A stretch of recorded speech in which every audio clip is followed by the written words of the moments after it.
Bapa Surgawi, inilah kerinduan setiap kami. Kami ingin lebih dalam lagi mengenal isi hati-Mu. Supaya dengan mengenal isi hati-Mu kami semakin boleh terbang tinggi seperti Raja Wali, melewati setiap pergumulan badai dalam kehidupan setiap kami. Oleh karena itu Tuhan, ketika saat ini umat-Mu datang bersekutu di rumah-Mu, kami merindukan Engkau kembali berbicara kepada setiap kami, menyatakan isi hati-Mu kepada setiap kami. Sehingga dengan demikian kami beroleh satu kekuatan baru untuk kami bisa menghadapi pergumulan-pergumulan yang ada di depan kami.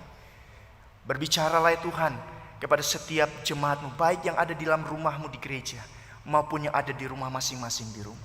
Dan urapi juga hamba-Mu, sehingga dalam pemberitaan firman Tuhan ini hanya kebenaran firman-Mu saja yang boleh disampaikan kepada setiap umat. Di dalam nama Tuhan kami Yesus Kristus kami berdoa. Amin. Selamat pagi Bapak Ibu Saudara yang terkasih. Selamat pagi, Shalom. Saya juga ingin menyapa Bapak Ibu Saudara jemaat yang ada beribadah di rumah. Selamat pagi. Kiranya damai sejahtera Tuhan juga beserta dengan setiap saudara yang ada di rumah. Bapak Ibu Saudara yang terkasih, kita akan bersama-sama membuka satu bagian firman Tuhan. Tema kita hari ini adalah renewed in strength, atau kekuatan yang diperbaharui, saudara. Saudara, Yesaya pasal 40 ayat 29 sampai ayat yang ke-31. Yesaya pasal 40 ayat 29 sampai ayat yang ke-31 akan menjadi nats firman Tuhan yang menjadi dasar perenungan kita untuk tema ini pada pagi hari ini. Yesaya pasal 40 ayat 29 sampai 31. Saya akan bacakan bagian ini bagi Bapak Ibu Saudara. Silakan memperhatikan dalam Alkitab masing-masing, menyimaknya dengan seksama. Demikian firman Tuhan. Orang-orang muda menjadi lelah dan lesu, dan teruna-teruna jatuh tersandung. Tetapi orang-orang yang menanti-nantikan Tuhan mendapat kekuatan baru. Mereka seumpama Raja Wali yang naik terbang dengan kekuatan sayapnya. Mereka berlari dan tidak menjadi lesu. Mereka berjalan dan tidak menjadi lelah. Sampai sedemikian jauh pembacaan firman Tuhan. Berbagilah setiap kita membaca, merenungkan, menghidupinya dalam kehidupan kita hari lepas hari. Bapak Ibu Saudara yang terkasih, sebagai manusia biasa yang memiliki keterbatasan, tentu saja setiap kita pernah mengalami yang namanya satu kelelahan, pernah mengalami yang namanya satu keletihan, saudara. Misalnya saja saudara, ketika kita melakukan satu perjalanan jauh, apalagi sampai memakan waktu berjam-jam, bahkan ada perjalanan yang berhari-hari, saudara. Saudara yang terkasih, ketika kita melakukan satu perjalanan yang jauh, tentu dampak yang paling terasa adalah kita merasa lelah. Kita merasa letih, saudara. Seberapapun menyenangkannya perjalanan itu, saudara, atau seberapapun serunya liburan itu, saudara, ujung-ujungnya kita akan merasa lelah juga. Betul, saudara? Nah, saudara bayangkan, perjalanan yang menyenangkan saja, liburan yang menyenangkan saja, itu kita bisa tetap merasakan satu kelelahan, satu keletihan. Apalagi saudara, jika di dalam perjalanan kehidupan ini kita mengalami begitu banyak masalah, kita merasakan begitu banyak pergumulan, kita memikul begitu banyak beban yang menguras waktu, tenaga, dan pikiran setiap kita. Oh saudara, perjalanan hidup yang seperti ini pasti menguras energi kita, dan pasti membuat kita merasakan satu kelelahan yang luar biasa, keletihan yang luar biasa. Saudara, kelelahan itu bisa membuat orang kehilangan semangat. Kelelahan atau keletihan juga bisa membuat orang kehilangan motivasi atau daya juang. Bahkan sejujurnya saudara, kelelahan juga bisa membuat orang kehilangan gairah untuk berpikir, atau kehilangan gairah untuk melakukan satu terobosan baru, saudara. Nah saudara, kalau hari-hari ini saudara merasa seperti kehilangan semangat, saudara merasa kehilangan motivasi, saudara kehilangan sepertinya merasa aduh kok sulit berpikir ya, sulit melakukan sesuatu yang baru. saudara sepertinya merasa mentok, saudara mulai merasa lelah. Ya, jangan-jangan betul bahwa saudara saat ini sedang merasa kelelahan, saudara. Saudara, ada dua jenis kelelahan yang bisa dialami oleh manusia, kita manusia, saudara ya.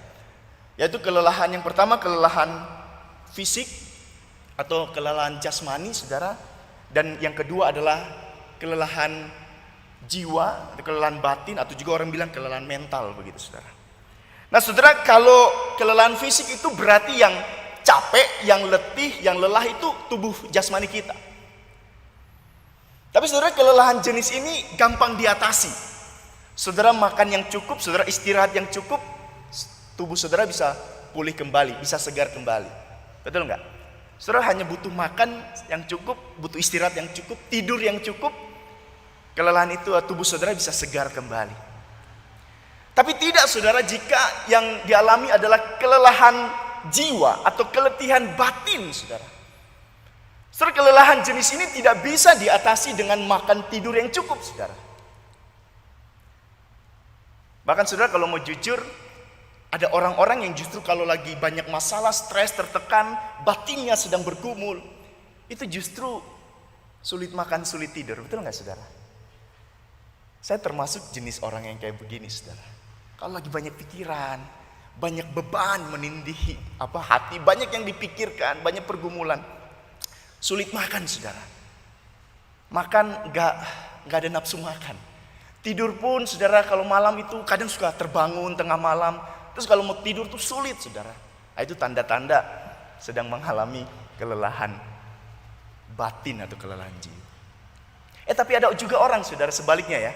Kalau yang lagi lelah, banyak masalah begitu ya, batinnya lagi lelah karena banyak masalah. Ada juga yang justru banyak makan, betul nggak saudara ya?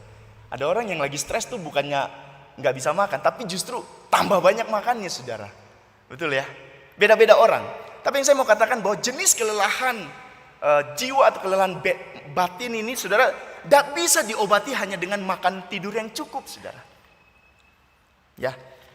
Nah, saudara, ketika kita menghadapi banyak masalah di dalam kehidupan kita, banyak pergumulan yang menekan hidup kita, saudara, mungkin secara jasmani kita dari luar orang melihat, oh kita baik-baik saja, tapi belum tentu dengan dalam hati kita, betul ya? Ketika kita menghadapi satu pergumulan, mungkin jasmani kita bisa bertahan, saudara.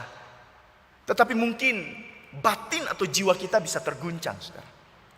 Nah, saudara, baru-baru ini Perhimpunan Dokter Spesialis Kedokteran Jiwa Indonesia melakukan satu survei terhadap kondisi kesehatan jiwa atau kesehatan batin mental masyarakat terkait atau akibat pandemi COVID-19 ini, saudara. Nah, saudara, dari survei yang dilakukan terhadap 1.522 responden, didapat hasil yang cukup mencengangkan, saudara, bahwa dari responden itu ada sebanyak 64,3%, saudara, masyarakat Indonesia ya, yang sedang mengalami cemas atau depresi akibat pandemi COVID-19 ini, saudara. Dan lebih besar lagi persentasenya adalah itu 80%, saudara, ada yang mengalami trauma psikologis. Ya, mental mereka itu atau psikis mereka itu terguncang, saudara.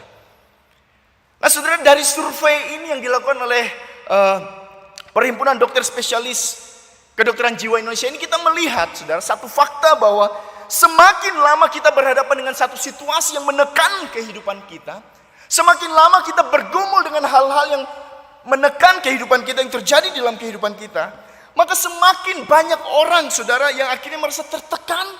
Semakin banyak orang yang kemudian merasa lelah secara jiwa, mental mereka, merasa capek, bahkan tidak sedikit, saudara, yang mengalami frustrasi. Jiwa mereka terguncang, saudara.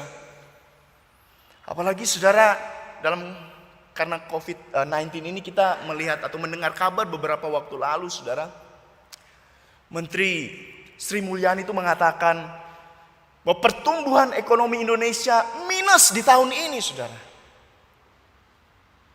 Saudara, ini bukan kabar yang baik. Ini artinya akan semakin banyak orang yang merasa tertekan. Ini berarti kondisi ekonomi kita akan semakin merosot tajam. Artinya semakin banyak usaha yang akan gulung tikar, semakin banyak orang yang akan di PHK. Itu berarti akan semakin banyak orang yang hidupnya sulit, saudara.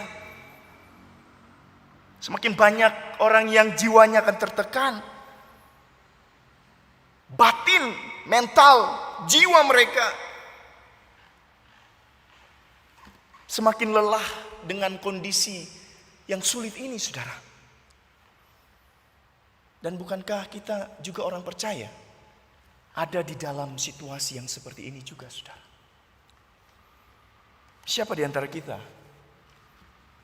yang tidak terguncang dengan kondisi yang terjadi akhir-akhir ini, saudara?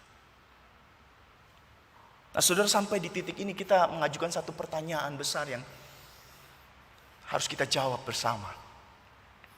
Pertanyaannya, saudara, di tengah-tengah kejenuhan, di tengah-tengah kelelahan batin yang kita rasakan akibat kehidupan yang semakin berat yang kita alami ini, saudara, apa yang harus kita lakukan supaya kita bisa keluar dari situasi ini?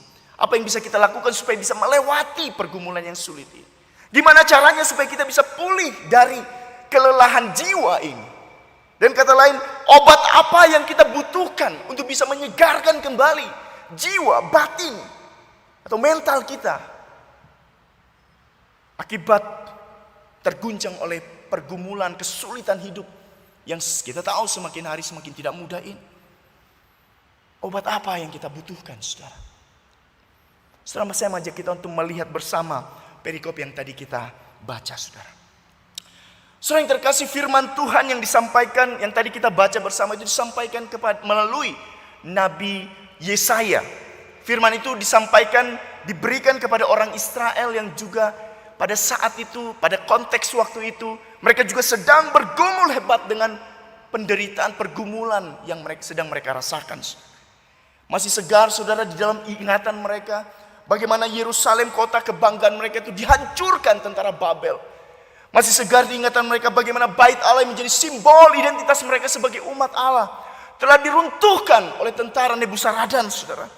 Dan bagaimana, saudara, mereka juga masih ingat bahwa mereka terusir keluar dari tanah perjanjian mereka, berjalan ribuan kilometer sampai ke Babel, saudara.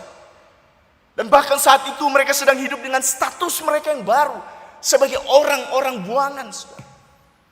Oh, saudara yang terkasih, hidup sebagai orang-orang buangan di negeri asing tentu saja bukan satu perjalanan hidup yang mudah, bukan? Penderitaan dan kesulitan seolah menjadi menu mereka hari demi hari. Hari demi hari. Bangun tidur, penderitaan, kesulitan yang mereka hadapi. Bangun tidur besoknya lagi, itu juga yang mereka hadapi. Oh, saudara yang terkasih, apa yang mereka hadapi itu lama-lama membuat batin mereka lelah, membuat jiwa mereka letih, saudara. Mereka gak punya lagi semangat untuk melanjutkan kehidupan mereka. Mereka gak punya lagi semangat untuk menjadi kehidupan yang semakin sulit, yang terhampar di depan mereka, saudara. Nah, ironisnya lagi, saudara, di tengah-tengah penderitaan, pergumulan yang mereka rasakan itu, mereka juga mulai kehilangan kepercayaan mereka kepada Allah. Mereka merasa Tuhan sudah meninggalkan mereka. Atau kalau Tuhan masih bersama dengan mereka, mereka berpikir Tuhan sudah tidak punya kuasa lagi untuk menolong, menyelamatkan mereka. Mereka berkata, hidupku tersembunyi dari Tuhan dan hakku tidak diperhatikan oleh Allah. Ini satu gambaran, satu pernyataan yang menggambarkan kondisi putus asa yang mereka alami di tengah-tengah kesulitan yang membuat batin dan jiwa mereka lelah, saudara. Saudara, sejujurnya setiap kita pun seringkali seperti orang Israel, bukan? Di saat-saat badai bertubi-tubi menghantam hidup saudara dan saya, di saat-saat penyakit yang kita atau keluarga kita alami gak sembuh-sembuh juga, di saat-saat kondisi ekonomi kita gak kunjung membaik juga, di saat-saat masalah-masalah di dalam rumah tangga kita gak kunjung beres-beres juga, di saat-saat kesulitan demi kesulitan datang seolah tiada berujung di dalam kehidupan setiap kita, saudara. Saudara, jujur kadang kita pun mulai meragukan Tuhan, bukan? Jujur kadang kita juga mulai mempertanyakan, di mana Tuhan? Seolah Tuhan tidak hadir di dalam hidup saudara dan saya. Saudara, ketika orang Israel mulai kehilangan kepercayaannya kepada Tuhan, ketika mereka sepertinya mulai tidak bisa lagi melihat tangan Tuhan bersama dengan mereka, Di saat-saat mereka sepertinya mulai meragukan Tuhan, saudara. Mereka melihat masalah yang ada di depan mereka seolah lebih besar daripada kuasa Allah yang menyertai mereka. Di saat-saat mereka mulai meragukan Tuhan ini, firman Tuhan datang menyapa mereka. Dan melalui firman-Nya Allah kembali mengingatkan kepada mereka siapa dirinya. Siapa Allah yang akan menyertai mereka itu. So firman Tuhan melalui Nabi Yesaya di pasal 40 ayat 28, Tuhan berkata di situ. Tidakkah kau tahu dan tidakkah kau dengar? Tuhan ialah Allah kekal yang menciptakan bumi dari ujung ke ujung. Oh saudara, melalui kebenaran firman-Nya ini Allah ingin menyatakan dirinya sebagai Allah yang kekal sekaligus Allah yang berkuasa. Dan karena Dia Allah yang kekal, maka penyertaannya, perlindungannya pun bersifat kekal kepada umatnya. Artinya Allah yang kekal ini akan mengasihi umatnya itu dengan kasih yang kekal, kasih yang tidak pernah berubah. Dan Allah yang kekal ini juga yang telah menciptakan dunia ini, seluruh isi dunia ini dengan kuasanya yang luar biasa. Dan karena Allah yang kekal ini mempunyai kuasa yang luar biasa yang sanggup menciptakan segala sesuatu, maka Allah yang kekal dan yang berkuasa ini juga tentu sanggup untuk menolong dan menyertai umatnya itu. Dialah yang akan memberi kekuatan kepada mereka yang lelah. Dialah yang akan menambah semangat kepada mereka yang tiada berdaya. Sehingga mereka akan terbang tinggi seperti burung Raja Wali, saudara. Saudara yang terkasih, burung Raja Wali adalah simbol kekuatan dan juga simbol ketangguhan, saudara. Saudara, dengan kekuatan sayapnya, burung Raja Wali itu bisa terbang begitu tinggi, saudara. Bahkan dengan kekuatan sayapnya juga dia bisa terbang begitu jauh. Dengan durasi terbang yang lebih lama atau paling lama di antara semua burung yang ada, saudara. Dan yang menariknya lagi, saudara, dengan kekuatan sayapnya, saudara, Raja Wali itu sanggup menerjang badai yang ada di depannya, saudara. Saudara, inilah gambaran orang-orang yang mendapat kekuatan daripada Tuhan. Dan kekuatan yang Tuhan berikan itulah yang akan memampukan setiap orang untuk bisa sanggup bertahan melewati setiap badai masalah yang ada di dalam kehidupan mereka. Kekuatan yang Tuhan berikan inilah yang akan memampukan setiap kita untuk menghadapi setiap tekanan.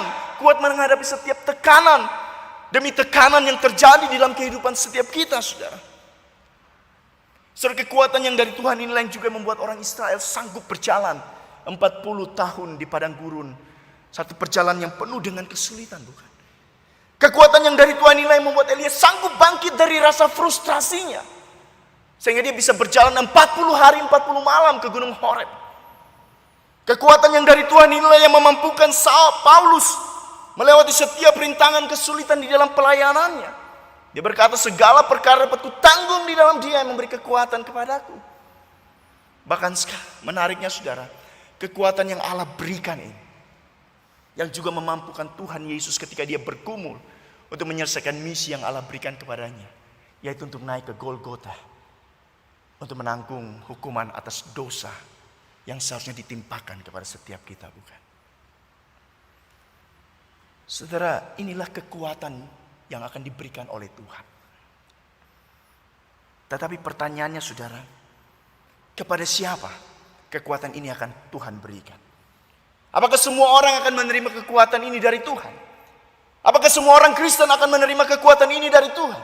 Apakah semua orang yang datang beribadah akan menerima kekuatan ini dari Tuhan? Saudara, jawabannya tidak. Tidak semua orang.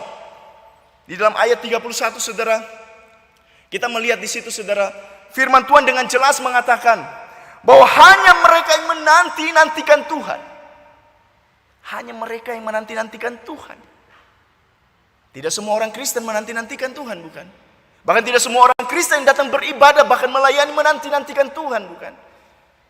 Nah, firman Tuhan mengatakan dengan jelas, hanya mereka yang menanti-nantikan Tuhan yang akan mendapat kekuatan untuk bisa menghadapi badai hidup di dalam kehidupan. Ayat 31 berkata, tetapi orang-orang yang menanti-nantikan Tuhan mendapat kekuatan baru. Mereka seumpama Raja Wali yang naik terbang dengan kekuatan sayapnya. Mereka berlari dan tidak menjadi lesu. Mereka berjalan dan tidak menjadi lelah. Hanya mereka yang menanti-nantikan Tuhan, yang mendapat kekuatan dari Tuhan. Lalu apa artinya menanti-nantikan Tuhan? Apa artinya menanti-nantikan Tuhan? Surah yang pertama, menanti-nantikan Tuhan itu berarti menunggu dengan penuh harap dan penuh iman. Menunggu dengan penuh harap dan penuh iman.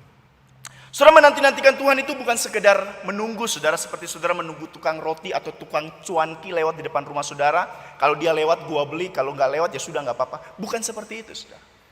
Menanti-nantikan Tuhan di sini bukanlah menunggu dengan sikap acuh tak acuh, mau datang atau tidak, nggak apa-apa gitu. Saudara, gambarannya seperti seorang pasien yang sedang ada di IGD, unit gawat darurat, saudara. Saudara, seorang pasien yang ada di IGD, ya, yang sedang menanti-nantikan dokter, dia tidak akan menanti-nantikan dokter tuh datang dengan sikap acuh tak acuh. Ya, dokter mau datang ya nggak apa-apa. Oke, kalau nggak datang juga nggak apa-apa. Enggak, saudara. Orang yang sedang sakit dan ingin supaya sembuh dari sakitnya, ketika dia ada di ruang IGD, dia akan menantikan dokter. Dia akan berharap dokter itu segera datang. Dia akan menanti dengan penuh harap supaya dokter itu datang, memeriksanya, memberinya obat, dengan harapan dia bisa cepat sembuh, bukan? Nah, saudara, inilah gambaran orang yang mendapat kekuatan dari Tuhan. Orang yang menanti-nantikan Tuhan. Mereka menanti-nantikan Tuhan, yang menantikan Tuhan dengan penuh harap. Mereka menantikan Tuhan dengan penuh harap, dengan penuh iman. Mereka percaya bahwa Tuhan akan datang menolong mereka. Jadi saudara, menanti-nantikan sini bukan sekedar menunggu, tetapi menunggu dengan penuh antusias, menunggu dengan penuh harap, dengan penuh iman, saudara. Saudara yang terkasih, orang yang menanti-nantikan Tuhan, orang yang percaya, berharap kepada Tuhan ini, akan percaya bahwa penantiannya itu tidak akan berakhir dengan sia-sia. Ya. Mereka percaya betul bahwa Tuhan pasti akan datang untuk menguatkan mereka, menopang mereka, memberikan mereka kekuatan untuk menjalani kehidupan mereka. Saudara, menanti atau menunggu dengan harap itu juga berarti saudara dan saya hanya berharap kepada Tuhan. Menantikan Tuhan itu berarti menanti dengan penuh harap. Itu artinya kita hanya berharap, menaruh harapan kita hanya kepada Tuhan. Artinya orang yang menanti-nantikan Tuhan bukan orang yang bercabang hati, yang berharap kepada Tuhan tapi juga berharap kepada dunia. Yang berharap kepada Tuhan tetapi juga menantikan pertolongan dari dunia. Yang percaya kepada Tuhan tetapi juga mengadopsi cara-cara dunia di dalam menyelesaikan pergumulan permasalahan mereka. Kalau ini yang terjadi, maka kita tidak sedang berharap penuh kepada Tuhan. Nah, kalau ini yang terjadi, maka itu berarti kita tidak sedang menanti-nantikan Tuhan di dalam hidup kita. Yang kedua, saudara, menanti-nantikan Tuhan itu berarti menantikan Tuhan lebih daripada menantikan berkat Tuhan.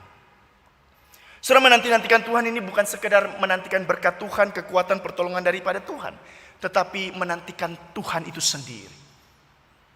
Saudara, bayangkan ada seorang anak kecil yang hilang atau terpisah dari orang tuanya di sebuah kerumunan atau keramaian, di mall, di pasar, begitu, saudara. Kita seringnya mendengar anak hilang ya, atau terpisah dari orang tuanya. Saudara, menurut saudara, apa yang paling diharapkan oleh anak kecil yang sedang terpisah, sedang ketakutan, sedang gelisah karena dia terpisah dari orang tuanya? Menurut saudara, apa yang paling diharapkan oleh anak ini?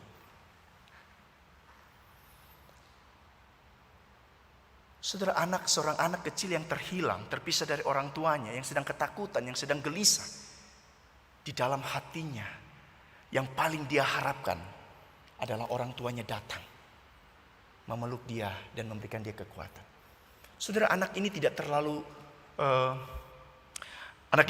tertarik dengan bantuan atau pertolongan dari orang lain. Walaupun itu mungkin bermanfaat bagi dia, tetapi jauh di dalam hatinya anak kecil ini lebih merindukan orang tuanya datang secara pribadi, menemui dia dan memeluk dia, memberi dia rasa aman di tengah-tengah hatinya yang mungkin saat itu sedang terguncang karena terpisah dari orang tuanya. Anak kecil itu hanya butuh kehadiran orang tuanya, bukan? Betul nggak, saudara? Mungkin orang lain bisa menenangkan dia, membelikan dia es krim, begitu ya. Tapi itu tidak akan menenangkan hatinya. Mungkin ada orang lain yang datang menghibur dia, sudah nak, jangan nangis. Tidak terlalu menolong bagi dia. Yang paling dia butuhkan, papa mamanya datang kepadanya, memeluk dia dan memberikan dia kekuatan, penghiburan, rasa aman. Saudara, inilah gambaran orang yang menanti-nantikan Tuhan. Di tengah segala pergumulan yang kita hadapi, saudara, orang yang menanti-nantikan Tuhan itu adalah orang yang mengharapkan hadirat Tuhan jauh lebih besar daripada berkat-berkat Tuhan. Artinya orang yang menanti-nantikan Tuhan adalah orang yang merindukan sebuah relasi yang dalam dengan Tuhan, daripada menerima satu berkat-berkat yang datang dari Tuhan. Orang yang menanti-nantikan Tuhan itu berarti orang yang rindu satu kedekatan secara personal dengan Tuhan. Dia rindu dekat dengan Tuhan. Dan karena Tuhan sudah menyatakan dirinya dalam kebenaran firman-Nya, saudara, maka orang yang menanti-nantikan Tuhan ini, yang merindukan kedekatan personal dengan Tuhan ini, adalah orang yang juga rindu merenungkan firman Tuhan itu siang dan malam. Kenapa, saudara? Karena dia tahu ketika dia merenungkan firman Tuhan siang dan malam, di situ dia akan menemukan Tuhan melalui firman-Nya. Dan ketika dia menemukan Tuhan, disitulah dia memperoleh satu kekuatan untuk bertahan menghadapi badai hidup yang dia hadapi. Saudara, Musa sadar betul ya akan hal ini. Itulah sebabnya, saudara, ketika bangsa Israel hendak berjalan memasuki padang gurun yang penuh dengan kesulitan itu, Musa tidak berdoa meminta berkat perlindungan Tuhan saja, tapi dia berdoa meminta Tuhan sendiri menyertai mereka. Dia berkata, jika engkau sendiri tidak membimbing kami, jangan suruh kami berangkat dari sini. Saudara, berapa banyak orang Kristen yang hari ini lebih menanti-nantikan berkat Tuhan daripada menanti-nantikan kehadiran Tuhan secara personal di dalam hidupnya. Berapa banyak orang Kristen yang hari ini menanti-nantikan Tuhan memberkati rumah tangga mereka, memberkati usaha mereka, memberkati kesehatan mereka, tetapi tidak merindukan memiliki satu relasi yang dalam, yang intim dengan Tuhan secara personal. Berapa banyak orang Kristen yang hari ini lebih mengharapkan berkat Tuhan daripada kehadiran Tuhan secara pribadi, persekutuan secara pribadi mereka dengan Tuhan. Saudara yang terkasih, menantikan Tuhan dan menanti-nantikan berkat Tuhan. Sekali lagi, menantikan Tuhan dan menanti-nantikan berkat Tuhan itu dua hal yang sangat berbeda, saudara. Kalau orang yang menantikan berkat Tuhan, berarti yang dia harapkan dari Tuhan hanyalah berkat-berkatnya. Supaya Tuhan memberkati hidupnya, Tuhan memberkati masa depannya, Tuhan memberkati rumah tangganya. Nah, orang yang menanti-nantikan berkat Tuhan, saudara, maka semua yang dia lakukan, hal-hal yang baik yang dia lakukan dalam hidupnya, termasuk dia datang beribadah kepada Tuhan, termasuk dia datang melayani Tuhan, dia memberikan persembahan pada Tuhan, semua itu dia lakukan demi satu tujuan, saudara, supaya Tuhan berkati hidup. Saudara, tidak ada salahnya kita meminta Tuhan memberkati kita. Tapi yang Tuhan rindukan bukan kita menantikan berkatnya saja. Yang Tuhan rindukan jauh di dalam hati Tuhan yang terdalam. Tuhan rindu dia hadir di dalam kehidupan setiap kita. Orang yang menanti-nantikan Tuhan, saudara, adalah orang yang menanti-nantikan berkat Tuhan tidak sama dengan orang yang menantikan Tuhan. Sebaliknya, saudara, orang yang menantikan Tuhan adalah orang yang berharap dia punya satu relasi yang dalam dengan Tuhan, relasi yang intim dengan Tuhan. Dan orang seperti ini, saudara, dia akan merasa asal Tuhan berjalan bersama dengan dia, itu cukup.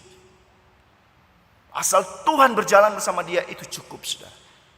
Orang seperti ini akan berkata seperti pemazmur berkata, sekalipun aku berjalan dalam lembah kekelaman, aku tidak takut bahaya, sebab Engkau besertaku, sebab Engkau ada bersama denganku. Seorang yang menanti-nantikan Tuhan akan menaruh sumber pengharapan dan kekuatannya kepada pribadi Tuhan sendiri, bukan kepada berkat-berkat yang Tuhan berikan. Saudara yang terkasih, saya tidak tahu apa yang saat ini menjadi pergumulan saudara. Saya tidak tahu hal apa yang saat ini sedang melelahkan batin dan jiwa saudara. Namun ketika batinmu terasa lelah saudara, karena pergumulan hidup yang begitu sulit yang kau hadapi, mari datang kepada Tuhan.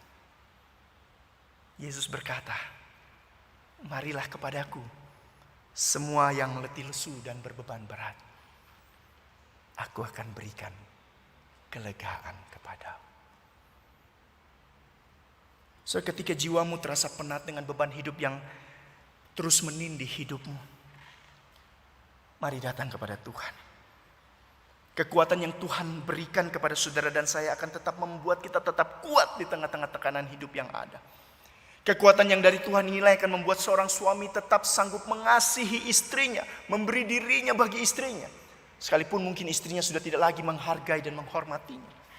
Kekuatan yang dari Tuhan itulah yang juga akan memampukan seorang istri untuk tetap tunduk patuh kepada suaminya, sekalipun mungkin suaminya tidak lagi mengasihinya seperti seharusnya. Kekuatan daripada Tuhan itulah yang memampukan anak-anak untuk tetap tunduk, hormat, taat kepada orang tua mereka, sekalipun orang tua mereka membesarkan mereka dengan tidak bertanggung jawab, menelantarkan mereka, mengabaikan mereka, bahkan menimbulkan begitu banyak kepahitan di dalam hati mereka. Kekuatan daripada Tuhan itu akan memampukan anak-anak seperti ini untuk tetap tunduk, hormat, menghargai orang tua mereka. Saudara tidak bisa menghargai orang tua saudara yang sudah menelantarkan saudara, mengabaikan saudara. Tapi kekuatan dari Tuhan sanggup membuat saudara menghargai, tunduk, dan menghormati orang tua saudara. Saudara, kekuatan dari Tuhan membuat kita tetap sanggup berdiri di tengah-tengah situasi ekonomi yang sulit seperti saat ini. Kekuatan yang dari Tuhan juga yang membuat kita tetap bisa bersuka cita, sekalipun tubuh jasmani kita semakin merosot kekuatannya. Saudara yang terkasih, apapun yang melelahkan jiwamu, sekali lagi mari datang kepada Tuhan. Mari jadikan Dia sebagai satu-satunya sumber kekuatan pengharapan saudara dan saya. Dengan begitu saudara akan kuat seperti burung Raja Wali. Saudara akan naik terbang dengan kekuatan yang Dia berikan. Saudara akan berlari dan saudara tidak akan menjadi lesu. Saudara berjalan, saudara tidak akan menjadi lelah. Mari kita berdoa.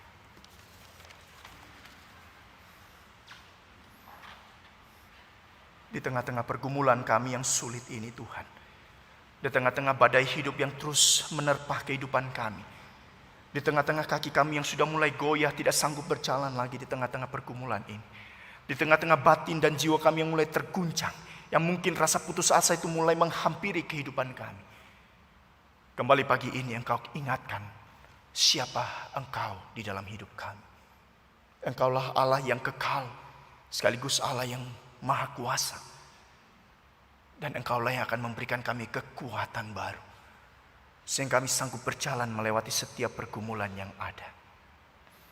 Tuhan, hamba berdoa untuk setiap jemaat-Mu yang beribadah pada hari ini, baik yang di gereja maupun di rumah. Tiliklah mereka Tuhan. Lihatlah mereka di dalam setiap pergumulan yang mereka hadapi, apapun itu Tuhan. Mari berikan kekuatan itu kepada mereka Tuhan, sehingga mereka tahu bahwa di tengah-tengah kesulitan ini Engkau tidak meninggalkan mereka. Engkau hadir dan Engkau berikan kekuatan, Engkau berikan solusi bagi jiwa mereka yang lelah dan letih.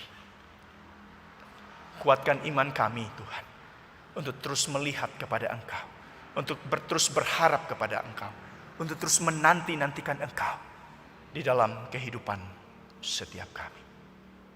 Di dalam nama Tuhan kami Yesus Kristus, Allah kami yang hidup, kami berdoa dan kami bersyukur untuk kebenaran firman-Mu. Amin. Tuhan Yesus memberkati saudara.